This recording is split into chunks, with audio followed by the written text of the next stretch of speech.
Buenos dias, buenos tardes mga amigos, mga amigas, aking mga kayubi sa Usapang Batas. Magandang araw po sa inyong lahat. Ako po ang inyong lingkod, Attorney Rene Bueno. Ngayon po ay maiiba naman ang ating topic. Ito po ay tungkol sa mga mana-mana dahil po ay may nagtanong po sa akin sa Usapang Batas tungkol sa mana ng isang pamilya na kung saan ang isa sa mga kapatid ay bininta yung buong lupa na minana nila sa kanilang mga magulang. So, isipin po ninyo ito. Pinaghirapan ng mga magulang ninyo ang lupang iniwan sa inyo. Pinagpaguran nila yan. No? At tapos magugulat ka na lamang. Meron na kayong bagong co-owner sa lupang minana ninyo mula sa inyong mga magulang. Yung pala yung kapatid nyo nag-squill na. Hindi pinaalam sa inyo, binenta pala yung kanyang share. Hindi lang yung share niya, yung the whole property na minana sa magulang. Ay mahirap yon, no? Na bigla na lamang ibinenta yung buong lupa at walang paalam, walang consent. Tapos ngayon may bago na kayong kasama sa lupa na hindi nyo kilala. Parang biglang may sumingit sa inyong pamilya na akala mo ay bayaw pero hindi mo naman bayaw yun, hindi mo naman kadugo, no?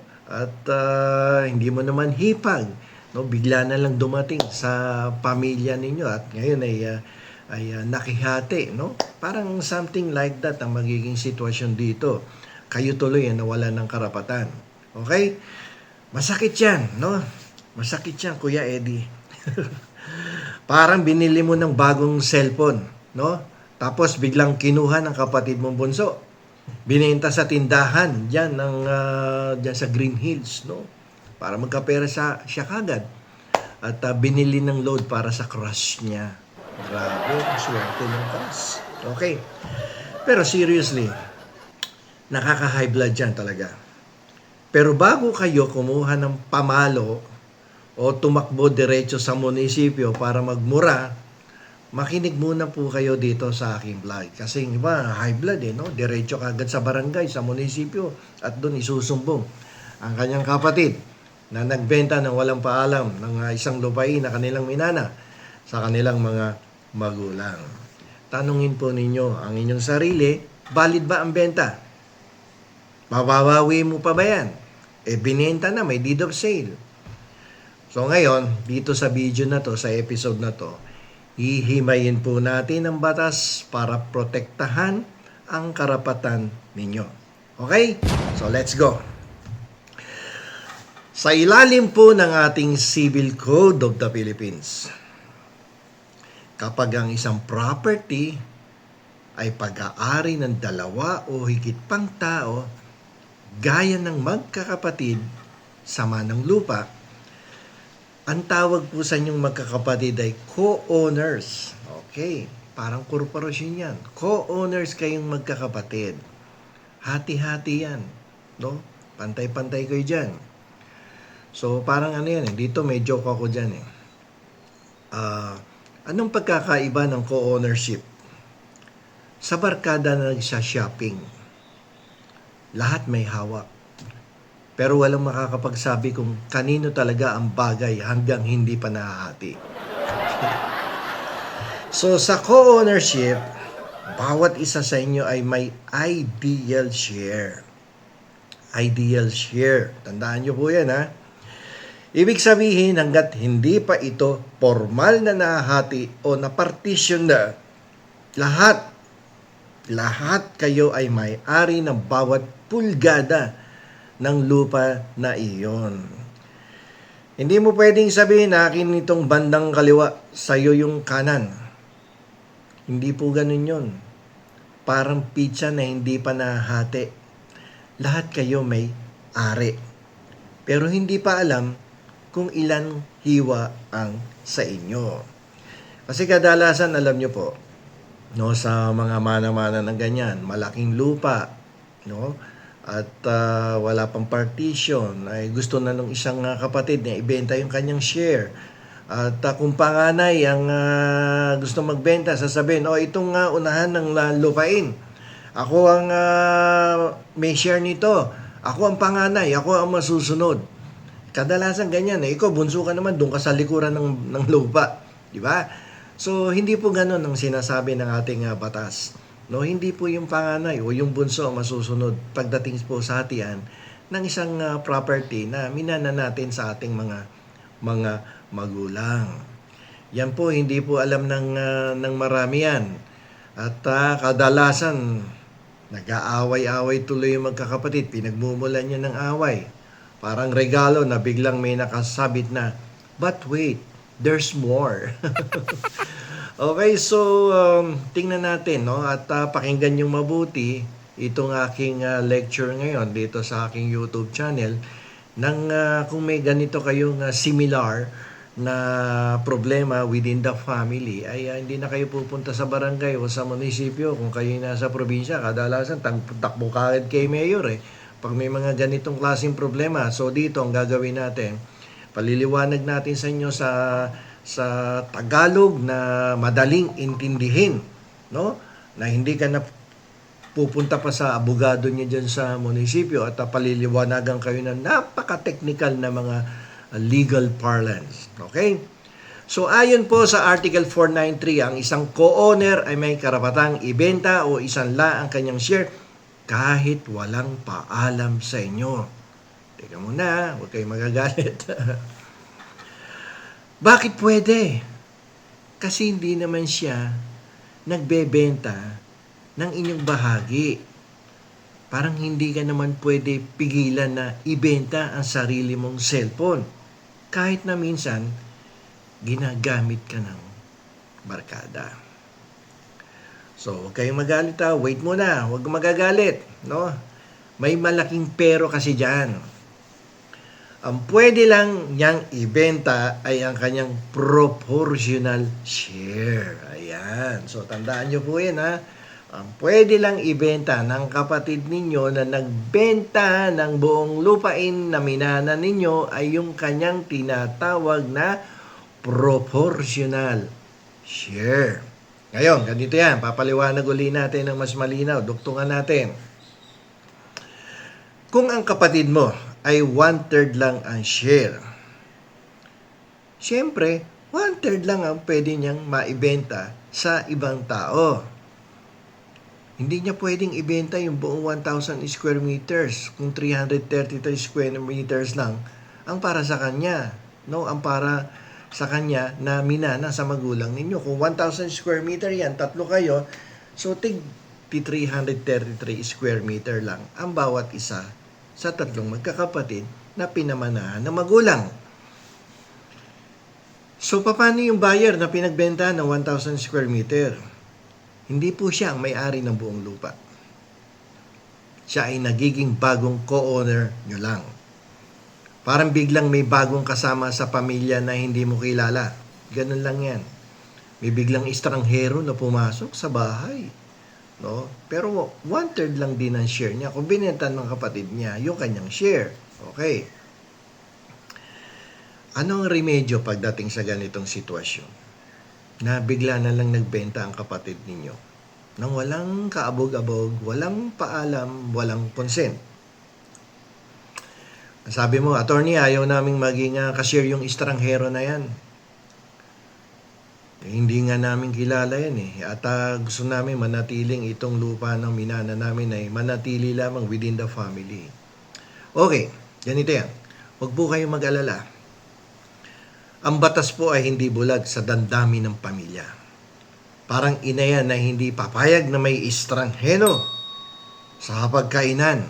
Siyempre, pag dinner or lunch, di ba, kayo-kayo lang pamilya, mahirap yung bigla may sisingit dyan at may makikikain doon sa pagkainan. Sa inyo lang yan kasi bilang yung gatang ng bigas na isinaing, pati yung ulam, nakashare na yan, Kanya-kanyang platito or pusuelo. Sinishare na yan ng nanay nyo. So, dito papasok yung right of legal redemption. Kapag ibinenta ang share sa isang third person o isang estranghero, nabubulol tuloy ako, isang tao hindi kasama sa co-ownership. Kayong mga original owners ang may priority. Pwede nyo pong bilhin pabalik. Ulitin ko pwede nyo pong bilhin pabalik ang share sa parehong presyong ibinayad ng buyer doon sa kapatid ninyo hindi nagpaalam na nagbenta ng share niya. Di ba? So, pwede yon. Kung may nagbenta ng upuan sa sinihan na para sa inyo, kayo muna ang makakapag-claim noon. Hindi pwede ang last minute na may sumisingit. Bawal yung singit ng singit. Mangingitim ang singit mo dyan. Singit ka ng singit. Okay. Alam nyo pa, pag may mga ganyan na gusto mo magkaroon ng right of legal redemption at gusto mong bawiin, may tinatawag tayo dyan na 30-day deadline. No, yung wag mong tutulugan ng karapatan mo. Wag na wag matutulog sa pansitan. Okay? So babala po 'yan sa inyo ha, mga amigos, mga amigas, mga kayubi. May deadline po 'yan. Parang promo 'yan sa sale na nawawala kung hindi mo agad kukuhanin, no? 'Di ba? Minsan sa Shoemart makikita mo 30-day sale. So dito ganun din, mayroon lang kayong 30 days mula nang makatanggap kayo ng written notice mula sa nagbenta para bawiin ang lupa. Siyempre pag binenta yan required, i-notify ka nung nagbenta. Yung kapatid mong suwail. Okay. Ang tanong, bakit 30 days lang? Kasi hindi pwedeng matulog ka ng buong taon. Tapos biglang sabihin mo, uy gusto ko pa rin yun. Parang expired na taho lang yan. Hindi na pwede inumin. Baka ikaw pa yung magkasakit. Expired na yung taho. Kinain mo pa rin. Kahapon pa yun. So may limitasyon yan. So hanggang 30 days lang. Kung lumipas yung 30 days at wala kayong ginawa, yung buyer na ang tuluyang papalit sa pwesto ng kapatid nyo. Kaya wag patulog-tulog sa pansitan. Gamitin ang karapatan sa loob ng panahon na ipinagkaloob sa inyo ng batas. Pero ganito yan. Ano ba yung solusyon niya para maiwasan yung mga ganyang pagkakataon? Yung mga ganyang sitwasyon na nagkikreate ng problema at pag-aaway-away tuloy ng magkakapatid kasi hindi na iintindihan ng batas. Akala niya may karapatan siya, wala naman pala siyang karapatan. Di ba? So, kung ayaw nyo talaga ng gulo sa pamilya at may iwasan yung ganitong klaseng aberya at gusto nyo ng malinaw na boundaries, ang sagot po dyan ay petition for partition. Pupunta ka sa husgado. Ito po ay nakasaad sa Article 494. Ulitin ko, Article 494 ng Civil Code of the Philippines. Mag-file po kayo ng petition for partition para maliwanag at alam ninyo kung ano yung share ninyo, kung saan saang sulok do sa lupa na minanan nyo ang inyong pag-aari. Parang barkadang na nagkakaaway-away na dahil sa sino mas marami sa pagbabayad ng kainan, no? Mas mabuting hatiin na lang ng patas. Bawat isa bayad sarili.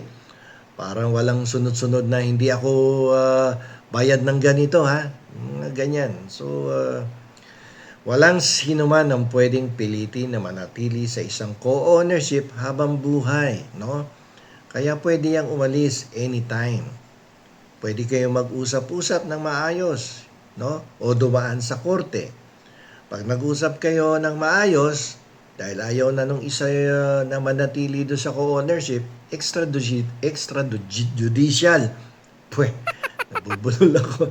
Pwede kayo mag-usap ng maayos. Extrajudicial partition of property ang tawag dyan. O kaya dumaan kayo sa korte. Judicial partition para hatiin ang lupa at magkaroon ng kanya-kanyang titulo para malinaw na. Akin to, sa'yo yan. Huwag kang lalapit-lapit pa. Ayan, di ba? Ganyan yan. So, para maiwasan. Pero kahit extrajudicial yan, merong gastos po yan yung notaryo, publication, sa newspaper, general circulation, kung ilang araw, ilang linggo yan. Okay? So, kahit pa paano may gastos pa din. Mas magastos yung judicial. Okay? So, siyempre ang tanong dito, kailan ba nagiging invalid yung bentahan? Yung kapatid namin, benta ng benta. Akala mo, kanya lahat yung property. Yan yung kadalasan tinatanong. So, ang tanong dyan Atty, paano kung pinirmahan ng kapatid namin yung buong lupa bilang sa kanya lang lahat? Yung sa deed of sale. Binenta yung buong 1,000 square meter, 333 lang yung kanya. Ano ang magiging resultang legal niyan? Ano ang magiging remedyo ng mga kapatid na hindi naman kami pumirma dyan tsaka hindi naman kanya yung 1,000 square meter, 333 lang yung kanya. Ngayon, anong solusyon? Diyan po papasok yung annulment of sale. Hindi annulment of marriage, annulment of sale or reconveyance. Kapag kasi may panloloko or fraud, o kaya pineke yung pirma, nagkaroon ng forgery, o ibinenta ang hindi naman sa kanya, pwedeng mapawalang bisa ang bentahan. Kasi alam nyo, sa ilalim ng ating batas, pwede ka lang magbenta ng isang ari-arian if that property rightfully and legally belongs to you. Kapag hindi sa iyo, hindi mo pwedeng ibenta yan, di ba? Mamaya pati yung tulay doon sa Quiapo, ibenta mo. So, hindi pinahintulutan ng batas yan. Parang nagbebenta ka ng bahay na nakatayo sa lupa ng kapitbahay mo. Hindi pwede yun. Baka mapahama ka pag di mo alam yan. Ang batas ay kakampi ninyo basta kayo ay nasa katwiran. Okay? So, sabi nga doon sa isang programa, kapag may katwiran, ipaglaban. Siguro alam niyo yan, no? Ako'y madalas ko din dati panoorin yan Tumanda yun si Attorney Siso, nandoon pa rin sa kapag may katwiran, ipaglaban. Okay?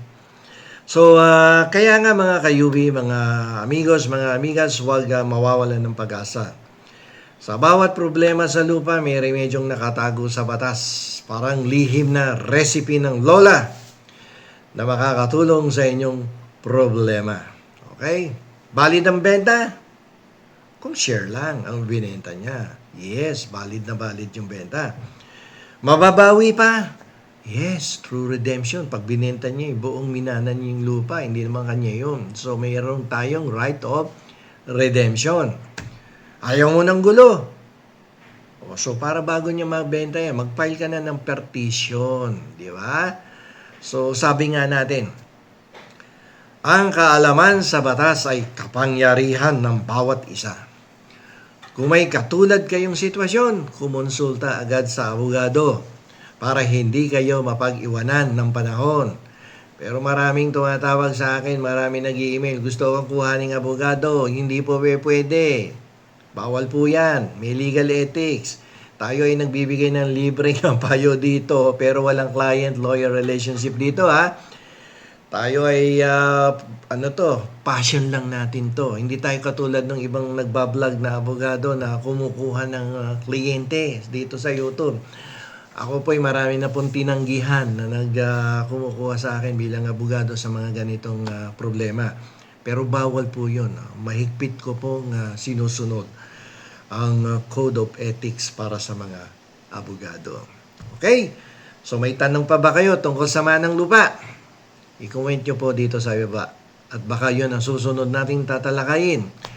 At like and share para malaman din ito ng mga kamag-anak ninyo, kaibigan ninyo, mga kapitbahay ninyo. Baka sila rin ay mapagbintangan para nakikinabang sa lupa na hindi naman totally sa kanila yung buong lupa na minana sa kanilang mga magulang. So maliwanag yan So, hanggang sa susunod na episode, ito pong muli ang inyong lingkod, Attorney Rene Bueno.